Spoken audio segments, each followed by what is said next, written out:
Olá, esse é mais um vídeo da série de vídeos sobre conceitos fundamentais em teoria psicanalítica, dirigido como material de apoio aos alunos da universidade em que eu leciono, a PUC Minas. E nesse vídeo a gente vai estar tratando do conceito de superego, ou supereu, como pode ser traduzido também, e já tratamos em vídeos anteriores. Vamos tentar ver se a gente consegue, nesse curto espaço de tempo, dar a exata dimensão, ou pelo menos se aproximar dela, da importância desse conceito na teoria freudiana. E a gente tem, desde o princípio, nós tratamos no vídeo anterior do ideal do ego, justamente porque ele vai estar aí na constituição do que é o superego, mas a gente tem os precursores, né? Ele esteve presente em Freud, desde que Freud começou a construir essa ideia do aparelho psíquico, ligado a um conflito pulsional, um conflito interno. A gente tem, por exemplo, a censura, né? Quando ele falava da censura, que faz a barreira entre inconsciente, pré-consciente e consciente. Quando ele falava da censura onírica, a censura que acontece nos sonhos. Quando ele falava, por exemplo, das autorrecriminações que os neuróticos têm em relação às suas questões, a um sentimento de culpa persistente. E quando ele também tratou da questão dos delírios de observação, né? Em que o sujeito entende que está sendo perseguido, está sendo vigiado, olhado, e muitas vezes ele tem a sensação de que ele é julgado, ele é admoestado por vozes que o tempo todo o criticam, o depreciam, que é muito comum nesse tipo de delírio. Como a gente tratou da outra vez, no texto do Narcisismo, de 1914, Freud já introduziu um pouco mais consistentemente a ideia de ideal do eu, ou ideal do ego, que a gente tratou no vídeo anterior. Essa instância, que é o lugar onde o sujeito se entende como a imagem idealizada de si, a gente pode dizer dessa forma, que é o lugar onde ele entende que vai alcançar uma satisfação, vai recuperar uma satisfação perdida, um gozo perdido, ou vai reencontrar o amor que ele tem, que viria do outro. Essa instância, esse lugar destacado, à medida que isso se concretiza, a identificação, ou as identificações que compõem esse lugar se cristalizam, tomam consistência, elas vão se constituir e vão se destacar do aparelho psíquico ou no aparelho psíquico como uma instância separada, como o supereu ou superego. Isso vai estar mais claro, colocado de uma forma bem mais clara no texto que a gente já citou, que é justamente o ego e o id, ou o eu e o isso, de 1923, em que Freud vai apresentar essa ideia do supereu como essa instância crítica, que o tempo todo compara o ego, o eu, com o seu ideal. Isso de forma inconsciente, evidentemente. E nessa comparação entre o ideal e o eu está sempre perdendo, porque existe ali uma instância justamente idealizada, né? Então, o supereu nesse sentido rápido aqui, aquela instância que impõe a lei, que impõe a restrição, né? Que indica uma direção, e justamente por isso Freud já compara com o imperativo categórico kantiano, né? Então, o ego está sempre perdendo nessa comparação, porque ele está distante dos seus ideais e porque ele possui, justamente ele está distante porque ele possui muitos desejos e muitas questões que o colocam distante desse ideal transmitido pelos adultos que criam uma criança, fundamentalmente no texto de Freud, os pais. Bom, e como que surge essa instância? Ela vem pela identificação, não é? Isso vai acontecer sobretudo para Freud, vai se concretizar durante a questão do processo edípico, do complexo de Édipo. É uma identificação em relação aos pais, ou aos adultos que cuidam da criança, os pais. Mas não é necessariamente uma identificação com os pais, é uma identificação com o caráter deles, com aquilo que é transmitido por eles, num certo sentido, com o próprio superego desses pais, né? Então, essa identificação, ela vai vir para resolver o complexo de Édipo, as pulsões eróticas e hostis, a rivalidade, a ambiguidade em relação ao amor, ao mesmo tempo que se tem hostilidade com o pai ou com a mãe, também se tem uma demanda de amor em relação a eles. A resolução disso, como a gente já falou lá no complexo de Édipo, vai vir pela identificação, pela substituição dessa relação essa relação de investimento pulsional por uma identificação, que é a introjeção das suas características, de algumas características, por exemplo, essas que falam dos valores, daquilo que pode, daquilo que deve, e com a introjeção disso, o investimento libidinal justamente nessa identificação que vai compor, então, o aparelho psíquico e essa outra instância da segunda tópica freudiana, que é o superego. Assim, o superego é chamado por Freud do herdeiro do complexo de Édipo. E ele possui uma dupla identificação, né? Expressa por Freud nas seguintes frases, de uma forma muito interessante. Você tem que ser como seu pai e, ao mesmo tempo, você não pode ser como seu pai. Alguma coisa é prerrogativa dele, né? Alguma coisa está fora do seu alcance.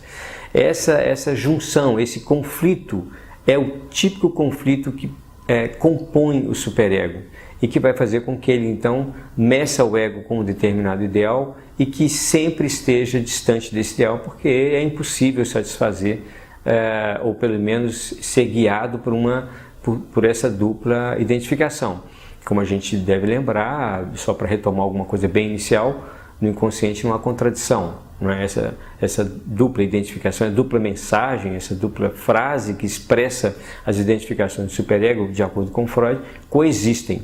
Ao fim, então, desse processo de identificação, da constituição dessa instância crítica que vai avaliar o ego, o eu, o tempo todo, vão se acrescentar ao longo das vidas outras exigências sociais e culturais.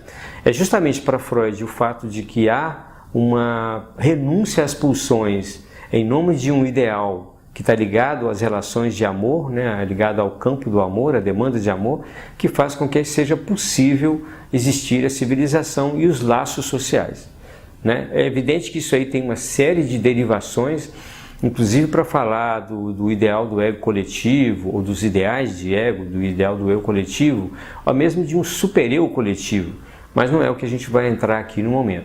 De qualquer forma, Freud entende que a transmissão desses valores, essa transmissão que se dá por identificação e que é inconsciente, que vai permitindo a existência e a manutenção de uma civilização, sempre com as suas crises, sempre com as suas questões em relação, por exemplo, à agressividade.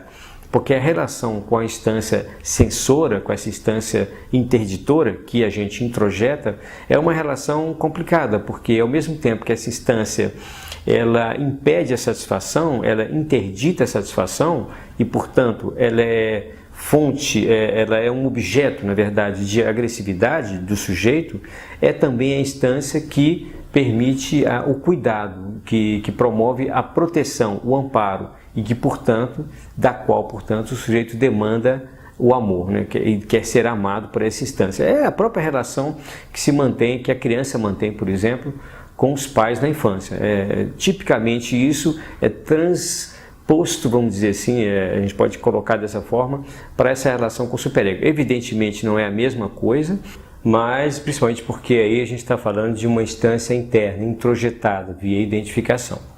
Agora, só para ir finalizando, lembrar uma frase de Freud muito interessante, que diz respeito ao seguinte: o homem não só é muito mais imoral do que crê, mas também muito mais moral do que sabe. Ele está falando aí justamente dessa questão do isso, do id, ou do supereu e do superego, né, que tem ambas dimensões inconscientes. É interessante pensar nessa questão do superego como ligado ao id, ao isso, porque ele retirou a sua energia de investimento numa interdição, numa direção do que deve ser feito, justamente daquilo que era antes um investimento no objeto, um investimento na própria satisfação pulsional. Portanto, há ali também uma satisfação pulsional, mas agora sob a realização de uma lei, de uma interdição, de um tu deves fazer, né? Aquilo que você deve fazer.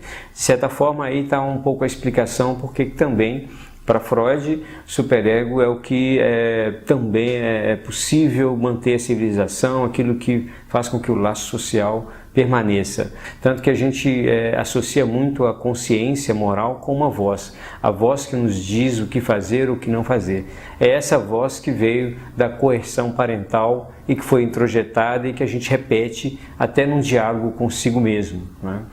Bom, mas tem uma outra frase de Freud também que é interessante colocar, que é a questão que ele vai dizer que esse primeiro mandamento que a gente tem, que é não matarás, é justamente o mandamento que indica que nós somos frutos de uma linhagem infinita de assassinos.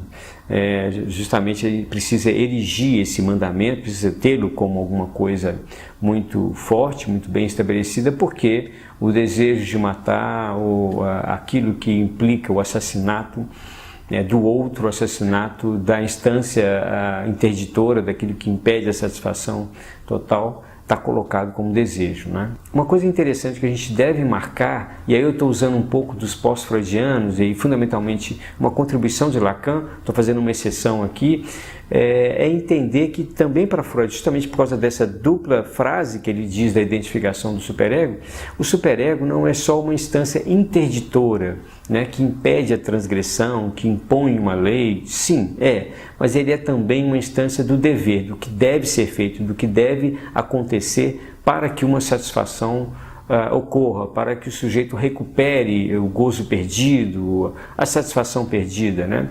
Que não é recuperável. Mas o que significa essa outra dimensão do superego é que há aí um imperativo, não necessariamente de não transgredir, ele pode ser um imperativo de transgredir. Então, uma pessoa colocada numa situação em que um excesso ou uma transgressão é possível, ele pode ver aquilo ali como uma possibilidade de satisfação, justamente por um imperativo superegóico, ou de uma relação ambígua com essa instância interditora, né? Então, quando a gente vê alguém cometer um excesso, até numa repetição de atividades excessivas, que nos parecem excessivas, ele pode estar respondendo a esse imperativo de desfrute, imperativo de gozo, como diria Lacan, do superego, né? Que é esse que diz goza, né? Que é esse que diz procure a satisfação. E o sujeito pode experimentar, por exemplo, um sentimento de culpa consigo mesmo, não com o outro, consigo mesmo no sentido de que ali é uma outra instância, um outro que fala nele, né? Mas ele pode experimentar um sentimento de culpa de não ter cometido uma transgressão, de não ter cometido um excesso, porque ali estaria uma chance de obter a satisfação perdida. Então essas duas dimensões do superego são muito interessantes de marcar, não só o lado da interdição, do que não pode, e que então indica uma necessidade de se satisfazer com a própria interdição, de encontrar um prazer em seguir a interdição, como também, às vezes, o imperativo do ter que realizar alguma coisa, do ter que fazer alguma coisa, ter que aproveitar uma oportunidade, não deixar passar, né? Isso também pode ser uma dimensão superegóica que, às vezes, as pessoas não comentam ou deixam um pouco de lado. Acho que a contribuição de Lacan nesse ponto é muito interessante. Sugestões, comentários são muito bem-vindos. E a gente termina por aqui essa pequena apresentação do superego. É isso aí.